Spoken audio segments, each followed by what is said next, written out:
Je suis rentrée en France il y a 3 ans ou 4 ans. Et le retour, non, n'est pas facile du tout. Surtout après un parcours long. En fait, c'est très compliqué vis-à-vis des employeurs de pouvoir nous mettre une étiquette et d'avoir vraiment une case. Moi, j'ai été confrontée pendant des entretiens de recrutement et dans les différents postes sur lesquels j'ai postulé à une incompréhension des responsabilités que j'avais eues par rapport à mon âge. Et où il était difficile pour moi de postuler sur des gros postes entre guillemets parce que j'avais pas suffisamment d'expérience en France. Et c'est ce qu'on me reprochait, pas de réseau, pas suffisamment d'expérience en France. Et par contre, si je postulais pour des postes moins gros, mais qui m'intéressaient aussi, on me disait « Oui, mais vous allez vous ennuyer, donc dans 3 mois, vous serez parti. » Et voilà, qu'est-ce qu'on fait, quoi. Donc, c'est pas facile. Moi, j'ai trouvé une réponse en faisant une formation, donc j'ai repris un Master 2 sur les politiques et les dispositifs d'insertion parce qu'il y avait un stage et que je savais que le stage permettait d'entrer justement dans des réseaux. Et effectivement, ça a fonctionné. Mais ça reste compliqué. Pour l'instant, je n'ai eu que des CDD. Et d'ailleurs, je suis au chômage depuis une semaine. Et donc voilà, ça reste quelque chose qui n'est pas simple. Parce qu'au retour, on voit 2 profils, entre guillemets, ceux qui vont, comme Sylvette, continuer à travailler au sein d'une association ou d'une ONG en France, au siège de l'association, et poursuivre leur engagement à l'international, mais en limitant les déplacements à l'étranger. Et ceux qui reviennent, qui ont, pendant de longues années, ont travaillé dans différents contextes, un peu fatigants, très enrichissants, mais aussi fatigants, qui ont envie de se poser, et qui vont passer souvent par un bilan de compétences. Les copains qui sont partis longtemps aussi avec différentes ONG, c'était exactement ce même constat. Les employeurs reçoivent les CV, « Oh, super intéressant, vous avez fait des choses incroyables ». Mais vous allez vous ennuyer, mais je vois pas trop ce que vous faites en fait. Qu'est-ce que vous savez faire comme métier? C'est quoi votre métier? Ils ont besoin de mettre des étiquettes et on l'a vu, comment mettre une étiquette sur les différents témoignages qu'on a entendus. C'est pas facile. Donc certaines personnes passent par des bilans de compétences. L'association dont je vous parlais aide aussi à accompagner au retour les personnes qui ont eu une longue expérience à l'étranger. Voilà, donc il y a un travail aussi à faire au niveau des employeurs, je pense, pour valoriser ces cursus-là et ces parcours-là. Juste pour compléter, il y en a peut-être parmi vous qui allez faire ou qui êtes dans des professions médicales ou paramédicales, c'est beaucoup plus simple. C'est assez évident, moi, toutes les jeunes infirmières avec qui j'ai travaillé, c'est sûr que le retour est un moment difficile, on n'a rien, on est entre deux, puis c'est pas facile de se réadapter, on se dit un peu de douceur après tout ça, puis finalement quand on est là depuis 2-3 mois, on se dit on repart, mais on retrouve du boulot facilement, donc c'est beaucoup plus facile, beaucoup plus facile. Et ça, c'est vraiment très différent des volontaires américains, par exemple, les Peace Corps, qui eux, quand ils rentrent, paraît-il, en tout cas, c'est ce qui est dit, sont au contraire accueillis à bras ouverts. Vous avez vécu tout ça, vous avez fait tout ça, c'est formidable. Et du coup, les portes leur sont beaucoup plus ouvertes que nous. Mais j'ai vu, moi, en tout cas, c'était au Congo, dans les ONG d'urgence, ça dépend quelle formation vous avez, encore une fois, mais surtout sur les aspects logistiques. Beaucoup de gens qui démarraient, au contraire, 35, 40 ans, ça peut être le bienvenu pour quelqu'un qui est un peu plus mature. Moi, je me souviens des logisticiens qui étaient à côté de moi, avaient ces âges-là et commençaient à travailler chez Rolex. Ça m'avait avant, donc rien à voir. Et bref, il s'en sortait très bien et il était très content. Ouais. Et comme c'est des engagements très forts et qu'on est dans des situations, en tout cas pour ce qui est des contextes d'urgence, on peut y aller quelques années et revenir comme tu fais. Voilà. Il y a des profils d'admin ou de logisticiens qui sont absolument pas classiques. Moi, j'ai travaillé avec au Niger, il y avait un admin, son dernier boulot, il était patron de bistrot. Il avait fait un tas de métiers, et puis après, il a fait Bioforce, et puis il était admin. Les logisticiens, c'est pareil, on trouve des profils tout à fait... on sort pas des grandes écoles, mais c'est pas ça qu'on demande. Donc, il y a vraiment plein de façons de rentrer dans l'humanitaire, et puis 40 ans, c'est jeune. Je pense qu'on a sans doute des expériences différentes par rapport à ça. Moi, ça dépend des missions. C'est-à-dire que j'ai gardé certains excellents contacts dans les pays dans lesquels j'ai été, et oui, j'ai des nouvelles. Et puis d'autres missions, non. Mais je pense que c'est aussi une forme de protection. C'est-à-dire que c'est extrêmement difficile de quitter un pays dans lequel on a passé 2 ans et demi, avec des rencontres qui sont extraordinaires, des émotions qui sont très intenses. C'est un peu une vie en dehors, quoi. Moi, j'ai choisi d'être la plupart du temps hors capitale, donc vraiment au contact des gens, de travailler sur des petites missions où il y avait peu d'expatriés. Et le fait de partir, c'est partir. C'est même en gardant des contacts, ça ne reste pas la même chose. Je savais que je ne retournerais pas dans les pays, ou même si j'y retournais, c'est plus la même chose. C'est plus la même chose si vous y retournez 2 ans après. J'ai fait une première mission en Afghanistan en 97 pendant 6 mois, et j'y suis retournée dans le cadre d'une autre mission en 2004 dans la même vallée dans laquelle j'avais vécu 6 mois de manière totalement isolée, sans route, sans téléphone, sans rien du tout. J'ai retrouvé les gens, ça n'est pas du tout la même, ça n'est pas la même chose, c'est plus les mêmes relations, c'est plus et donc je pense que c'est après je pense que chacun réagit de manière très différente par rapport à ça, mais c'est aussi une forme de protection de dire voilà, c'est fini, je passe à autre chose. Et puis ça va dépendre un petit peu des parcours. Toi, tu as travaillé pour différentes ONG. Toi, Sylvette, tu travailles pour la même association depuis pas mal d'années maintenant. Donc tu as sur le même pays. Donc du coup, voilà, tu as des retours et tu vois comment les choses avancent. Le Mali, on est très proches en fait, toujours des gens avec qui on a travaillé, on se revoit, on s'appelle. Donc les liens sont très forts. Je pense que ce qui est important aussi, parce que tu disais après on part et puis après terminé, quoi. C'est pas tout à fait terminé.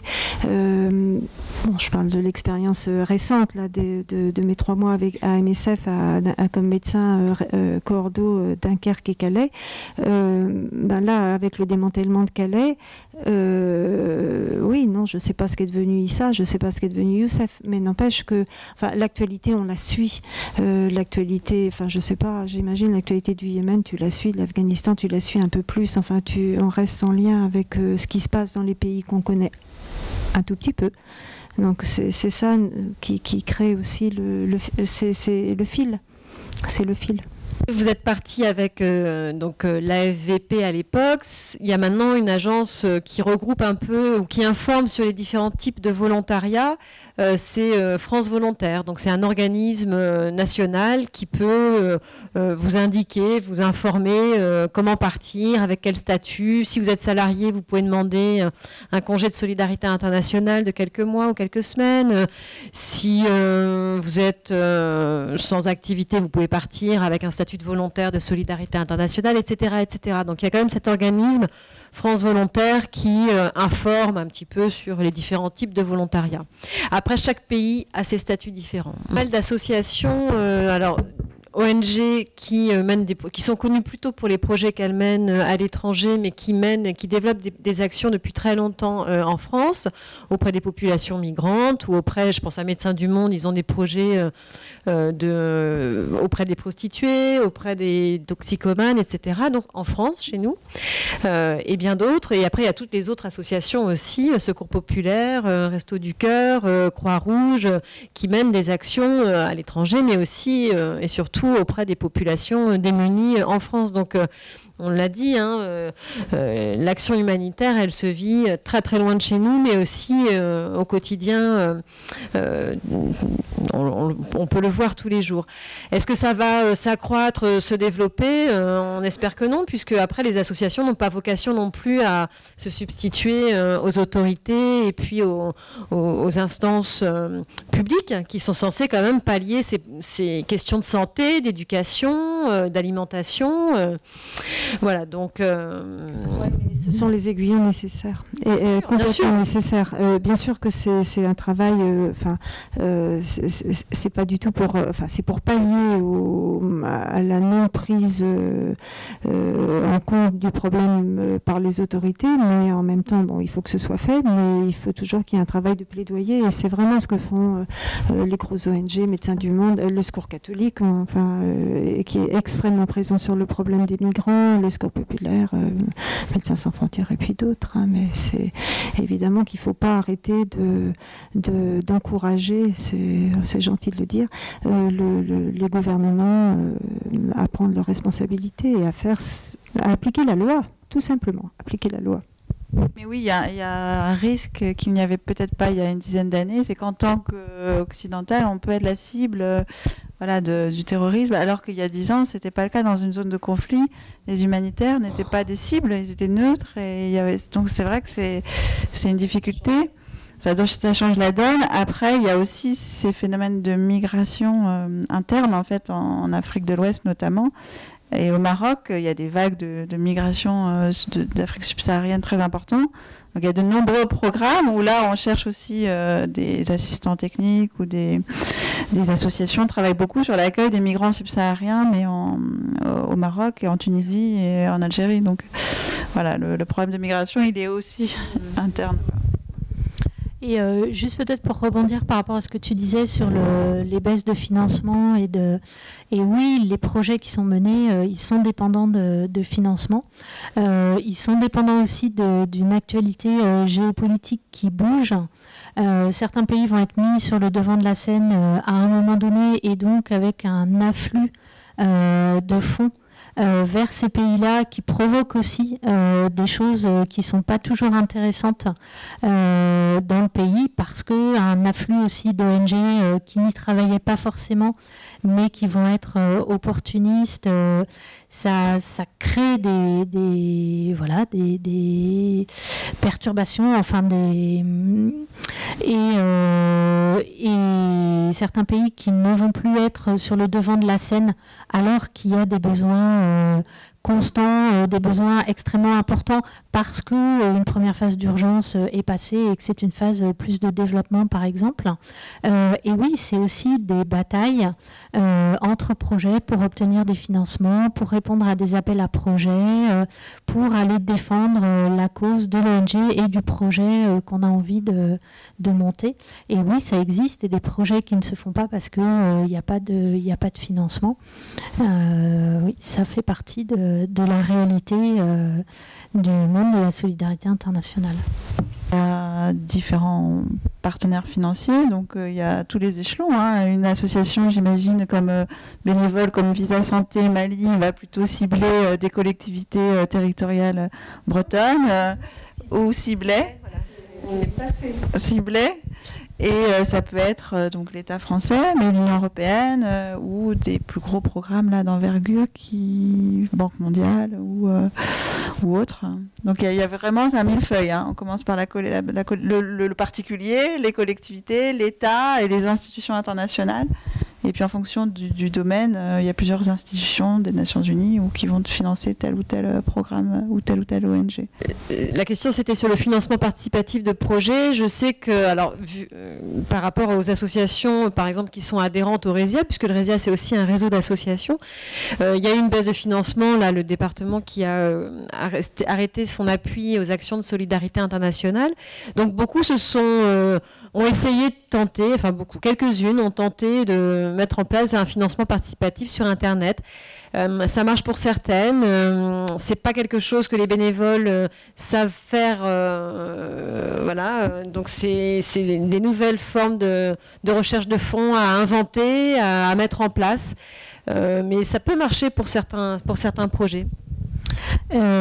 Après, il y a aussi des financements locaux. Alors c'est des projets de moins grande envergure, mais dans plusieurs pays dans lesquels j'ai travaillé, il y avait très très peu de fonds extérieurs. Et toute la dynamique, c'était vraiment de travailler avec les villageois et les projets étaient financés par eux. Et ça, c'est aussi quelque chose de très important. Ça fonctionne très bien et surtout, c'est beaucoup plus pérenne. de plus en plus de financement par les entreprises, et notamment les fondations d'entreprises, dont certaines très grosses, je pense à la Fondation Total par exemple,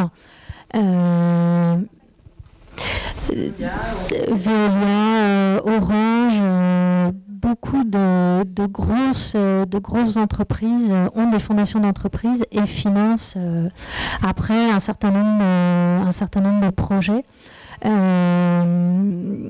Moi, j'ai jamais travaillé avec des financements.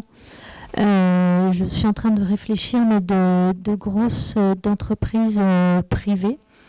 Je pense pas. Après, j'allais dire, c'est vraiment une question d'éthique et une question de quelle liberté on garde dans le projet qui est mis en œuvre. Je sais que nous, à Visa Santé, on a eu 2 grosses fondations qui nous ont soutenus, Veolia, donc c'est pour ça que je dis Total, Veolia, Orange, Veolia et Bettencourt. Donc bon, on n'est toujours pas en procès, on s'est dit on a pris. La question, elle ne se pose pas uniquement vis-à-vis des entreprises. Je pense à l'Afghanistan, où on a travaillé sur un projet qui était financé par les États-Unis, dans un contexte extrêmement particulier, notamment vis-à-vis des États-Unis, et sur lequel on a eu des grosses difficultés, et l'ONG a décidé de ne plus travailler avec des fonds américains, qui étaient des fonds énormes. Et donc ça privait clairement l'ONG d'une ressource financière très importante, mais voilà, on n'entrait pas non plus dans des jeux d'espionnage, d'informations qui étaient prises par l'intermédiaire du projet. Et c'est vraiment des choses auxquelles on peut être confronté au quotidien. Je ne suis pas sûre qu'il y ait une bonne réponse. C'est vraiment en y étant confronté qu'on apporte les réponses sur le moment, quoi. Des personnes qui voudraient poursuivre ou qui ont un projet, même si c'est que le tout début, prenez rendez-vous avec le RESIA. On est vraiment là pour informer, conseiller, accompagner, donc, et aller plus loin de façon vraiment personnalisée, individuelle. Donc n'hésitez pas à me contacter, à prendre rendez-vous avec moi. J'ai ramené des plaquettes voilà, avec les coordonnées derrière.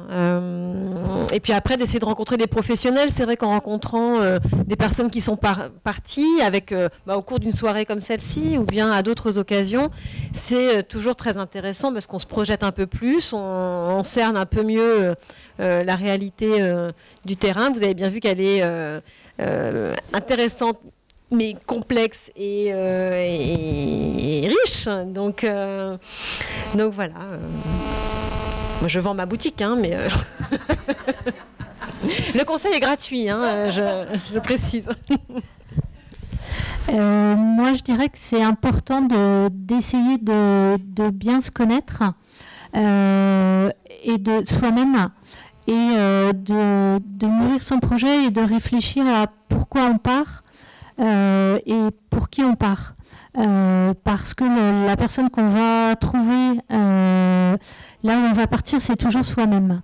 Et voilà, je pense qu'il faut être un peu clair au départ avec ça, même si après, bien sûr, on se fait bousculer par les rencontres, bien sûr, on avance au fil des missions, des rencontres, mais je pense que c'est une question importante sur laquelle il faut être clair au départ.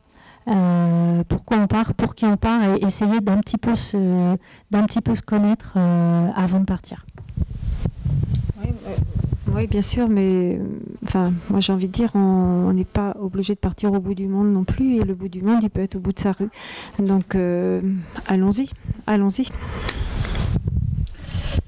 Moi, je conseillerais de partir avec une structure assez solide quand même, parce qu'il y a beaucoup d'associations, donc de partir quand même avec un organisme qui cadre un petit peu les choses, parce qu'on peut se retrouver très jeune, seul, sans appui. Ça peut être difficile à gérer, surtout si on part 2 ans. Donc ça, ce serait le premier conseil. Et le second, ce serait peut-être de ne pas partir trop longtemps, trop de suite, en tout cas de revenir au bout de 2-3 ans pour acquérir aussi ici un savoir-faire en France, quitte à repartir plus tard, mais pas se déconnecter trop longtemps du milieu professionnel français pour voilà, après pouvoir revenir quand on a envie de revenir. Parce que certains poursuivent, et puis après c'est difficile de revenir. Donc voilà, partir avec une structure professionnelle et pas trop longtemps. Pour repartir après, bien sûr, parce que moi je me lasse pas du tout de repartir, mais je sais que ça a pu être dur pour d'autres.